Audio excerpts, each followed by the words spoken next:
on est de retour sur le plateau de la Grande Team pour la troisième et dernière période de cette émission. On est en direct jusqu'à 22h. Et n'hésitez pas à passer le message autour de vous pour qu'on soit tous les soirs de plus en plus nombreux. La 3, c'est disponible sur le canal 203, StarTime 740, la TNT numéro 3 ou encore sur l'application RTI Mobile. Roger Stéphane est de retour sur le plateau. Alors, Roger Stéphane, ça se passe bien l'heure des tchatcheurs? Oui, ça va très bien. Ouais. Rendez-vous demain matin d'ailleurs, ou un autre numéro. À 10h15, 10h15, c'est ça? avec... Les rediffusions, 19h30 et 23h15. 23h15, c'est bien ça. C'est ça. Bon, ben ça tchatche en tout cas là-bas. Pour ceux qui ne dorment pas vite, 23h15, c'est pour eux. Et ceux qui n'arrivent pas à vite rentrer à la maison aussi, 19h, c'est pour eux. Voilà, on a pensé à tout le monde. C'est encore plus facile à suivre. Préparez-vous à être invité. Hein. Mais, non. Moi, ça soit lieu demander. On verra bien. Bon, allez, on a encore pas mal de choses à vous proposer. Et justement, allez, un autre sujet. On va parler de la CAN 2021. Le Gabon vers une disqualification. Alors, je vous explique tout. Selon nos confrères de Canal Plus Afrique, la Fédération congolaise de football association, donc FECOFA, a déposé une réserve contre le Gabon concernant Gaylor Kanga, âgé de 30 ans, qui a disputé les éliminatoires de la CAN 2021. Et si l'on suit aux documents produits comme preuve, il serait en réalité né à Kinshasa sous le nom de Kyaku Kiangana 5 ans plus tôt. Donc, ce qui veut dire qu'il aurait 35 ans. 35 ans, donc il est né en 1985. Absolument. Bon, ça paraît quand même assez invraisemblable, cette histoire. Qu'est-ce que vous en pensez? Allez, Roger Stéphane, comme vous venez d'arriver, allez-y. Bon, c'est une histoire comme on en connaît très souvent sur le continent africain. Je me rappelle qu'il y a un joueur sénégalais qui avait dit que la plupart des joueurs africains, à 90%, à 99% d'ailleurs, avaient réduit leur âge. Il n'y a pas longtemps, on parlait de Eli, un autre joueur, un autre joueur du TP Mazembe qui avait 3 identités. Et là, on est face à un joueur qui lui en a 2 et qui joue au très haut niveau. Il est né en 90 à Oyem, au Gabon, sur son passeport, et en 1985 à Kinshasa, en République démocratique du Congo. Mais je dis, c'est un peu gros quand même, et puis c'est un peu naïf de la part du garçon et de la part de la Fédération gabonaise de football de savoir qu'un tel joueur qui a joué au Congo, à RDC, qu'on a vu, qu'on a connu, pourrait venir jouer aussi facilement du côté du Gabon sans qu'un jour il n'y ait ce type de problème. Donc il y a un peu de naïveté. Le garçon, il change de nom, il change de lieu, il change de pays, il change de parents, avec l'aide des membres. Sauf de visage. Voilà, avec l'aide des membres.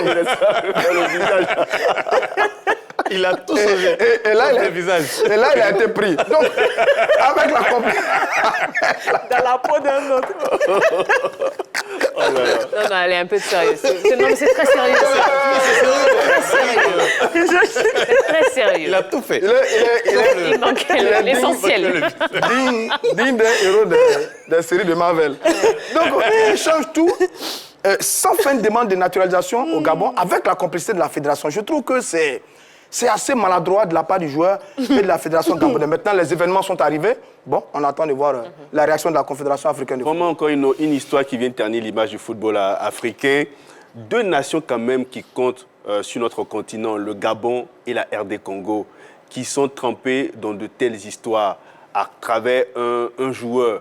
Et jusqu'à présent, depuis combien d'années, on n'a pas réussi à détecter cela, parce que le joueur, quand même, il est en sélection du Gabon depuis 2012. Exactement. Il a 35 sélections, il a marqué 2 buts avec cette équipe du Gabon. Depuis 2012, on n'a pas décelé du côté du Gabon cette fraude, cette falsification. Je m'interroge, je me pose des questions, je n'arrive pas à comprendre, parce que c'est surréaliste de voir un joueur évoluer au haut niveau pendant des années sans qu'on ne puisse l'interpeller. C'est vraiment trop gros pour moi. Yellow? Bah, là, je pense que c'est la plaie du football africain, parce que là aussi, on pointe du doigt quand même un système et surtout les agents de joueurs quand même véreux, parce que tout cela ne peut pas être mis en place sans qu'il n'y ait pas d'agents véreux et sans que le système n'ait pas quand même quelques failles. Parce que quand on parle de fraude par rapport à l'âge, il y a quand même des municipalités qui sont engagées, il y a quand même des gouvernements qui sont engagés, puisqu'ils représentent quand même une sélection, ou plutôt 2 sélections. Donc, véritablement, il faudrait qu'on revoie ce système-là et que chaque joueur joue avec son âge. Sinon, après, ça rattrape forcément quand on... quand on arrive en Europe, c'est pas... Après 2 saisons, c'est terminé. C'est compliqué, quoi. En fait, souvent, les joueurs, pour avoir une bonne valeur marchande sur le marché, décident de jouer pour certaines nations dont ils ne sont pas originaires. Donc souvent, ça arrive. Il peut être en Côte d'Ivoire, il a un bon petit talent, mais quand il regarde, il ne peut pas jouer avec les éléphants, par exemple. Il va vers un pays limitrophe et puis voilà, il se fait naturaliser là-bas, il joue. Sauf que peut-être il a commencé ici avec une identité, arrivé là-bas, il change et voilà, il commence à jouer avec cette nation. Sauf qu'après, vous êtes rattrapé par votre identité initiale. Et ça a été son cas. Roger Stéphane l'a dit, il a presque tout changé, sauf le visage. Et là, il se fait rattraper. Maintenant, si cette histoire, déjà, puisque les Congolais ont saisi les instances du foot africain, si après... Et après, il se trouve que les Gabonais sont éliminés à cause de cette histoire. Je pense que la faute serait... Ce qu'il faut savoir, c'est que c'est quand il arrive en deuxième division gabonaise qu'il falsifie ses documents et les autorités congolaises ont toutes les preuves à l'appui qui ont été transmises à l'équipe, à la Confédération africaine de football. Mais il faut souligner aussi l'intelligence des Congolais, qui, ne l'oublions pas, sont dans la même poule de qualification de la CAN avec l'équipe du Gabon, dans la poule D. C'est pour cela qu'ils ont...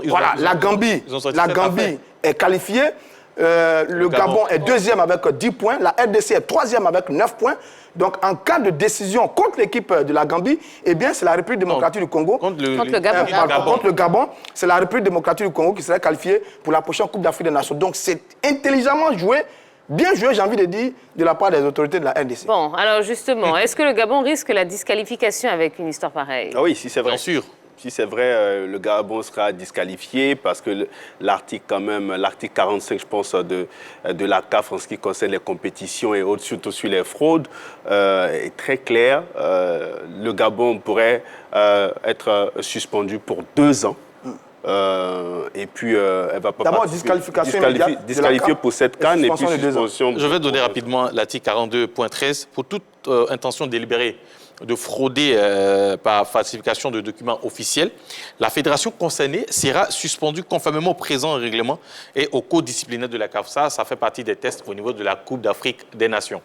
Donc, si véritablement cette histoire arrive à être prouvée, bien sûr, le Gabon sera suspendu et éliminé et laissera sa place à la RDC. Alors pourquoi jusqu'à présent on n'a pas découvert cette affaire? C'est que la Confédération africaine dit que tant qu'il n'y a pas un plaignant, elle laisse faire. Donc sur ce coup, bon, les Congolais ont signalé... Donc ça voudrait dire que la CAF est au courant. Non, elle n'est pas informée. Elle n'a pas mené d'enquête. Elle a été saisie. Quand elle est saisie, elle regarde les faits actuels et puis elle produit une sanction ou bien un résultat par rapport à tout ce qui doit se décider après. Mais elle ne savait pas. Ce n'est pas elle d'enquêter sur l'identité des joueurs. C'est aux clubs, aux fédérations, aux nations de poser des réserves comme ça a été fait. À partir de ce moment, elle se saisit de dossier parce que depuis 2012, il évolue dans cette équipe du Gabon. Absolument. Alors ce serait quand même un sacré coup dur pour le Gabon, la disqualification. Surtout quand on connaît un peu le parcours, avec ce qui s'est passé en Gambie. Ils ont réussi à se qualifier derrière et là, ils se fait rattraper par cette affaire de falsification. Je pense que ça sera... un peu terrible. Mais je pense que c'est dommage quand même pour le Gabon, parce que là, ça manquait de vigilance du côté du secrétariat de la Fédération gabonaise de football. On ne peut pas laisser prospérer une telle affaire sur de longues années. C'est incroyable, c'était possible. Je suis sûr et certain que si on mène des enquêtes, il y a bon nombre de personnes au niveau de cette fédération qui sont au courant que c'est un joueur quand même qui a évolué ou bien qui a changé sa d'identité pour rejoindre l'équipe gabonaise de football et pour jouer dans le championnat national gabonais. Et ça, c'est clair parce qu'il y a forcément toujours des informations, des personnes qui sont au courant de ce qui se passe. Mais là, aujourd'hui, ils sont rattrapés par la police. C'est quand même, j'ai envie de dire, c'est bien fait. C'est bien fait, puis c'est aussi une leçon pour les autres fédérations. Attention à ne pas imiter ce genre de choses parce que ça n'honore pas notre continent. Toujours quand on parle du football africain, c'est négatif. Moi, je crois qu'à un moment donné, il faut que alors maintenant, il y a peut-être les sanctions de la CAF qui vont tomber. On dit que le politique ne doit pas se mêler du football, mais quelle pourrait être la réaction des autorités gabonaises si d'aventure le Gabon était suspendu? Ça pourrait être un vrai scandale au pays. Il est suspendu 2 ans, disqualifié de la prochaine CAN. J'ai envie de dire, quelle va être la réaction des autorités du côté du Gabon? Je pense que c'est une affaire qui va salir ce beau pays, qui adore le football, qui a des formidables joueurs, dont Pierre-Emerick Aubameyang, qui fait partie des meilleurs joueurs sur le continent. Donc vraiment, on a envie de voir un peu plus tard quelle va être la réaction des autorités au niveau du Gabon. Mais je sens que, comme on dit vulgairement tous les jours, ça va chauffer un peu. Vous parlez de réaction, mais il y a aussi le joueur, parce que là, il va prendre un coup. Je pense qu'aussi, est-ce qu'il ne va pas subir une sanction? Est-ce qu'il ne sera pas traduit en justice du côté du Gabon? Parce que là, on parle de falsification de documents. Donc, il n'a pas fait de demande de naturalisation, mais il a plutôt, changé d'identité, comme s'il était né au Gabon. Ce qui n'est pas le cas. Est-ce qu'il sera traduit en justice pour répondre de ses faits, tout et tout? Mais vraiment, on attendra de voir, mais on va suivre avec beaucoup d'attention, beaucoup d'intérêt le dossier de Gaylor Kanga. Quand j'ai entendu le nom, j'ai bien eu peur. J'ai dit, mais Kanga, ça sonne un peu côté Côte d'Ivoire. Quel est cet Ivoirien qui est trompé dans cette affaire? Bon, après, est-ce qu'il s'appelle véritablement Gaylor Kanga? Parce qu'il y a Kiakou. On va attendre à la fin de cette histoire. Mais Kanga, c'est pas très loin de Kiangana, hein, finalement. Il s'est dit. Alors, il dit OK. Il aime bien les cas. Mais Kiakou aussi, ça ressemble à ça. Bon, en tout cas, bon, on en rit parce que malheureusement, voilà, on en rit, mais c'est quand même quelque chose de très très grave. Et ne faites pas ça, non, ne faites absolument pas ça. Hein? Les jeunes téléspectateurs, ne faites pas ça chez vous. Allez, passons à la suite.